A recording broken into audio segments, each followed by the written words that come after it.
కథాస్రవంతి సంకెళ్ళు కథా సంకలనం నుండి చూసి రాత కథ రచన మంజరి. వినిపిస్తున్నవారు పప్పు భోగారావు. మంజరి గారి పేరు పాఠకులకు సుపరిచితం. వివిధ దిన వార మాసపత్రికల్లో మంజరి కథలు, సీరియల్స్ ప్రచురించబడ్డాయి. మంజరి గారిలోని విశిష్టత ఎలాంటి డొంక తిరుగుడు లేకుండా సూటిగా చెప్పగలగడం, పదాడంబరాలు లేకుండా వాడుక భాషలో రాయడం, నేల విడిచి సాము చెయ్యని పాత్రలు సృష్టించడం, మానవ సంబంధాల్ని ఉన్నతంగా చూపించడం.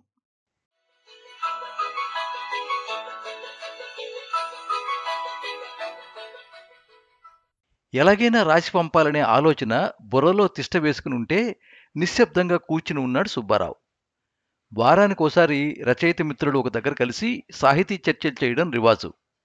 ఎప్పటిలానే నిన్న సాయంకాలం ఆ సమావేశం జరిగింది. ఒక నాటక సమాజం పోటీలు ప్రకటించిందని, నమ్మశక్యం కాని బహుమతి అనౌన్స్ చేసిందని పేపర్ కటింగ్ తెచ్చాడు ఒక మిత్రుడు. వెంటనే చర్చ నాటకాల మీదకు మళ్ళింది. సమావేశం చివర తలో నాటకం రాసి పంపాలని నిర్ణయం తీసుకున్నారు. సుబ్బారావు ప్రధానంగా కథా రచయిత. ఇంతవరకు నాటకం రాసే ప్రయత్నం చెయ్యలేదు. అందులోనూ నేరేషన్ మీద కథ నడిపించడంలో నైపుణ్యం ఉన్న అతను సంభాషణను తక్కువ రాస్తాడు. నాటకం రాయాలంటే ముఖ్యంగా డైలాగుల మీద పట్టుండాలి. ప్రముఖుల నాటకాలు చదివి ఆ టెక్నిక్ వంట పట్టించుకుని కష్టపడితే తప్ప నాటకం రాయలేనని అర్థం చేసుకున్నాడు. అందుకు మానసికంగా సిద్ధమయ్యే ప్రయత్నంలో ఇంటి ముందు కూర్చుని ఉన్నాడు. ప్రస్తుతం తెలుగులో బాగా రాయగలిగిన వారిని టీవీ ఛానల్స్, సినిమాలు లాక్కుపోతుంటే బాగా రాయగలనని అనుకున్నవారు అలాంటి అవకాశాలు అందిపుచ్చుకునే ప్రయత్నాల్లో ఉన్నారు. అందువల్ల మంచి కథలు, నవలలు అరుదుగా వస్తున్నాయి.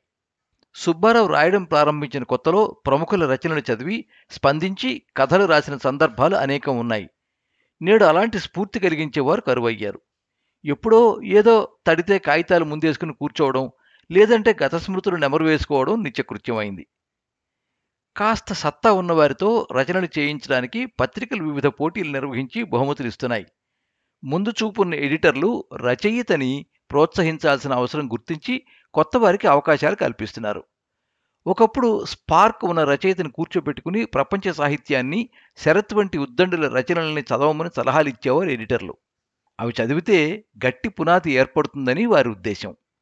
రచయితకి, ఎడిటర్కి, ప్రచురణకర్తకి మధ్య ఆత్మీయ భావం ఉండేది. ఒకరి ఉన్నతి మరొకరు కాంక్షించేవారు. ఇప్పుడంతా వ్యాపారమైంది. ఆ కాలంలో రచయిత దగ్గరే కాదు, పాఠకుల వద్ద కూడా విలువైన పుస్తకాలు ఎన్నో ఉండేవి. తెలుగువారిలో సొంత లైబ్రరీ ఏర్పరచుకున్న వారు ఎందరో ఉన్నారు. పుస్తకాలు అద్దెకిచ్చే షాపు యజమాని ఒకతను తన దగ్గర లేని పుస్తకాల జాబితా ఉంచుకుని పొరుగురు వెళ్ళినప్పుడు ఆ జాబితాలోని పుస్తకం దొరికితే అడ్వాన్స్ చెల్లించి పుస్తకం తేవడం సుబ్బారావుకు తెలుసు. అతను పోయాక వారసులు పుస్తకాలు అమ్మి లైబ్రరీ తీసేసి కిల్లీ షాప్ పెట్టడం చూసి చెల్లించిపోయాడు. ఆ వారసులే నేటి తరానికి ప్రతినిధులు. పుస్తకాల మీద జనాలకి ఆసక్తి తగ్గిపోయిన నేపథ్యంలో నాటకం గురించి విని చాలా ఏళ్లయింది. అందుకే నాటకం రాయాలని నిశ్చయించుకున్నాడు. బహుమతి కోసం కాదు నాటకం రాయాలనుకుంటున్నది. రాస్తూ ఉంటే రచయిత శైలి పదునెక్కుతుంది. కొత్త ప్రక్రియలు చేపట్టినప్పుడు శ్రమించాలి. అప్పుడు స్తబ్దత దూరం అవుతుంది. కేవలం పోటీకి మాత్రమే రాయాలనుకోవడం, బహుమతి వచ్చిన వాడే రచయిత అనుకోవడం సరికాదు. నీ రచన తిరిగొచ్చిందంటే నీ దగ్గర సరుకుందని అర్థం అన్నాడు ఒక మిత్రుడు. రచన తిరిగి రావడం అనేది బాధాకరమే అయినా అది రచయిత జీవితంలో ఓ భాగమని అర్థం చేసుకోవాలి. ఇప్పటికీ నా కథలు తిరిగొస్తూ ఉంటాయి నవ్వుతూ చెబుతాడు ఒక రచయిత. తిరిగొచ్చిన రచనలో లోపం ఎక్కడుందో కనుక్కోవడానికి మళ్లీ చదవాలి. అంటే రచయిత తనను తాను సరిచేసుకునే అవకాశం చిక్కిందన్నమాట. ఆ ప్రయత్నంలో ఎంతో కొంత నేర్చుకుంటాడు.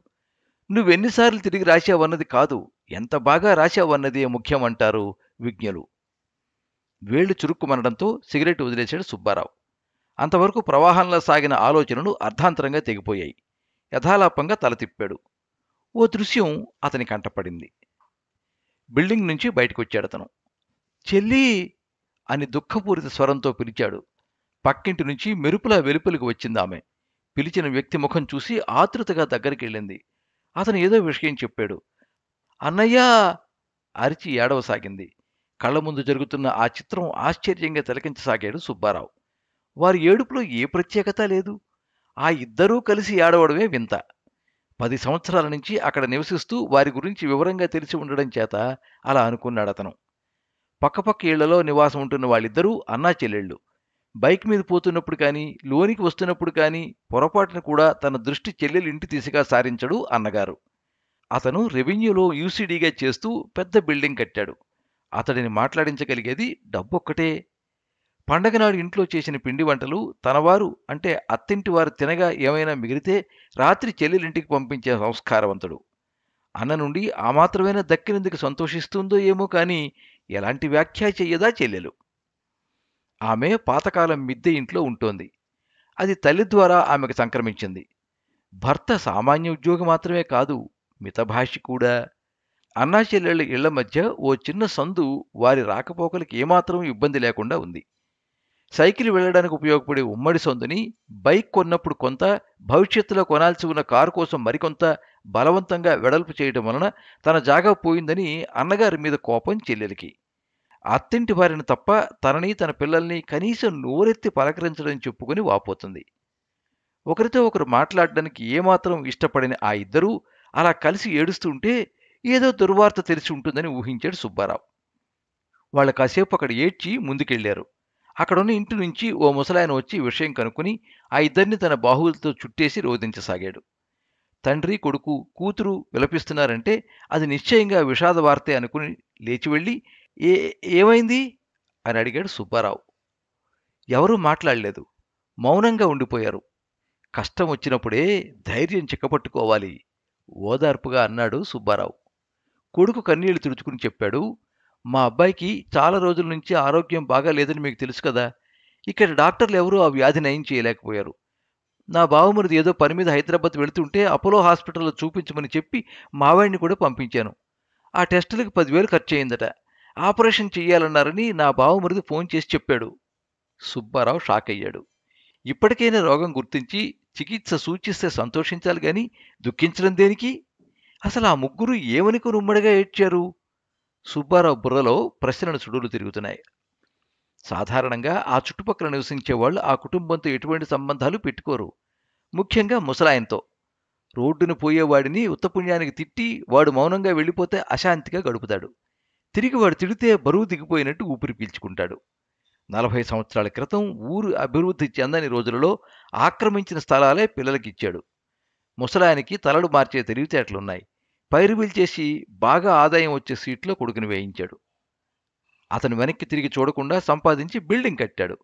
బిల్డింగ్ నిర్మాణ సమయంలో పూర్తి ఆధిపత్యం చెలాయించిన ముసలాయన ఇప్పుడు మరో ఇంట్లో అద్దెకుంటున్నాడు. కొడుకుతో సఖ్యతగా ఉన్నప్పుడు కోడలను కాల్చుకు తిన్నాడని, ఆ వంకతో కొడుకు దూరంగా ఉంచాడని తెలిసిన వారంటారు. ఈ మధ్యనే 2 ఎకరాల పొలం అమ్మకానికి పెట్టి ₹1,00,000 అడ్వాన్స్ తీసుకున్నాడు ముసలాయన. మాటల్లో శూరత్వం ప్రదర్శించే అతను ఆ రాత్రి డబ్బు దగ్గరించుకునే ధైర్యం లేక కొడుకు చేతికిచ్చాడు. మర్నాడు ఆ 1,00,000 బ్యాంకులో వేసుకుని ఊరుకున్నాడు పుత్రుడు.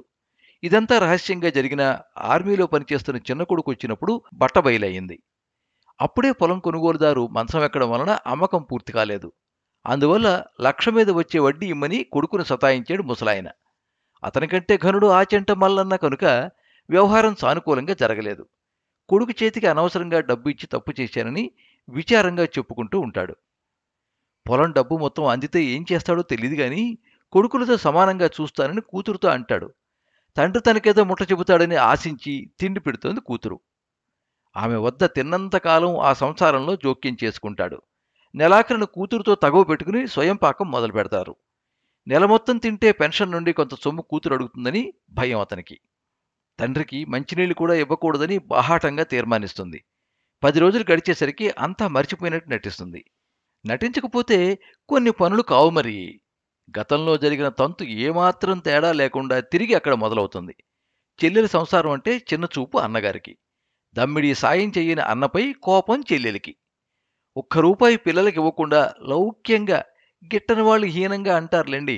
బతికేస్తున్న తండ్రి సంవత్సరానికి ఓ మారు వచ్చి డిఫెన్స్ మద్యం సీసాలు తండ్రికి అన్నకి ఇచ్చి హడావుడి చేసిపోయే చిన్న కొడుకు, ఈ వివరాలు తెలియని మనిషి ఆ చుట్టుపక్కల లేడు. ఇంతటి వైరుధ్యం కలిగి శత్రువుల్లా జీవిస్తున్న ఆ ముగ్గురూ ఓ సాధారణ విషయానికి కలిసి ఏడుస్తుంటే ఆశ్చర్యమనిపిస్తుంది ఎవరికైనా. సుబ్బారావు బుర్ర కాస్త పాడైపోయింది. రాత్రి 9 దాటింది సమయం. జనసంచారం క్రమక్రమంగా సద్దుమణుగుతూ ఉంటే ఆరు బయట కూర్చున్నాడు సుబ్బారావు. పాలనొరగ వంటి వెన్నెల ఆకాశం నుంచి జాలువారుతోంది. చల్లగాను ప్రశాంతంగానూ ఉంది వాతావరణం. సిగరెట్ ముట్టించి గుండెల నిండుగా పొగ పీల్చి తలెత్తి ఓసారి నిండు చందమామని తిలకించాడు. అలాంటి వాతావరణంలో నిశ్శబ్దంగా కూర్చుని ఆలోచించడం అతనికిష్టం. ఒక గొప్ప పుస్తకం చదవడం ముగించినప్పుడు కూడా అలాగే కూర్చుంటాడు. పుస్తకంలోని విషయం మనసులో ఇంకిపోయే వరకు మరే పని చెయ్యనివ్వడు అతనిలోని రచయిత. పదే పదే అందులోని సన్నివేశాలు మననం చేసుకుని ఆనందిస్తాడు. మంచం ఎక్కి నిద్రకు ఉపక్రమిస్తే మూసిన రెప్పల చాటున పుస్తకంలోని పాత్రలు ఫ్లాష్లాగా మెరిసి అదృశ్యమవుతూ ఉంటాయి. ఈ 2 రోజులు వరుసగా లైబ్రరీకి వెళ్ళాడు.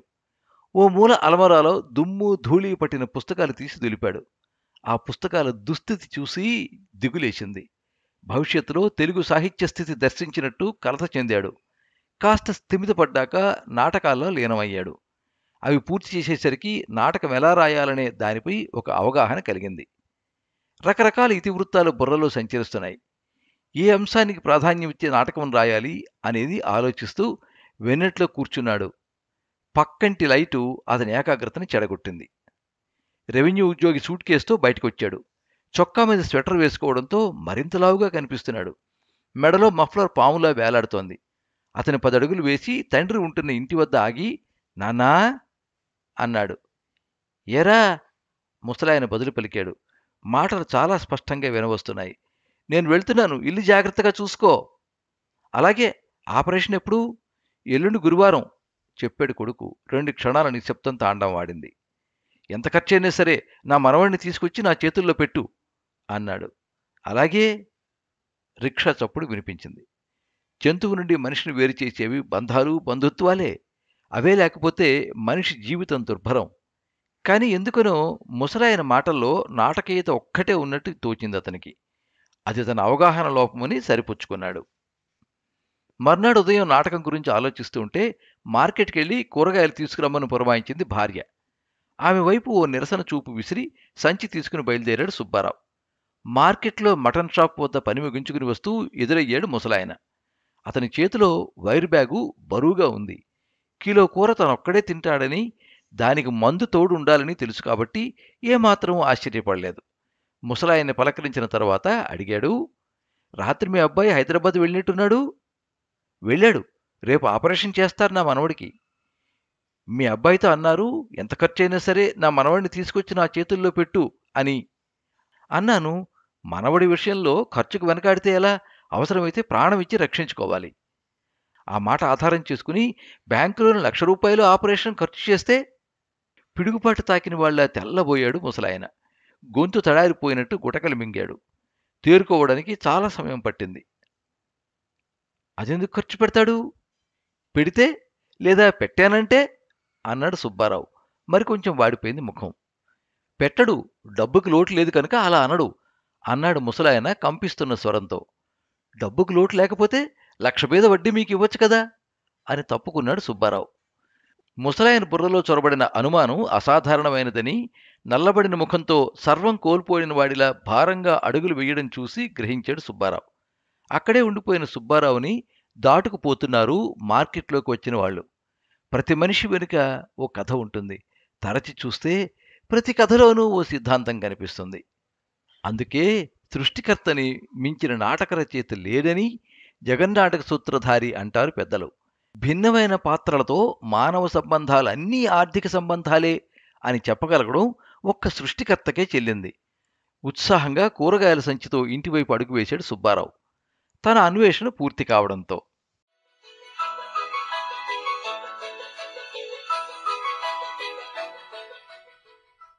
మీరింతవరకు చూసి రాత కథ విన్నారు. రచన మంజరి. వినిపించిన వారు పప్పు భోగారావు. ఈ కథ స్వాతి సచిత్ర వారపత్రిక 2003 సంవత్సరం నవంబర్ 21వ తేదీ సంచికలో ప్రచురించబడింది. ఈ కథ మీద మీ అమూల్యమైన అభిప్రాయాన్ని కింద కామెంట్ బాక్స్లో రాయండి. ఈ వీడియోని లైక్ చేయండి, మీ మిత్రులందరికీ షేర్ చేయండి. ఇలాంటి మరిన్ని మంచి కథలు వినిపించడానికి ఈ ఛానల్ని సబ్స్క్రైబ్ చేసుకోండి. పక్కనే ఉండే బెల్ ఐకాన్ని క్లిక్ చేస్తే ఇలా అప్లోడ్ చేసే వీడియోల వివరాలన్నీ కూడా మీకు ఎప్పటికప్పుడు నోటిఫికేషన్ ద్వారా తెలుస్తాయి. ఎప్పుడు మీ అభిమానాన్ని కోరుకునే పప్పు భోగారావు. సర్వే జనాః సుఖినో భవంతు. కథా స్రవంతి.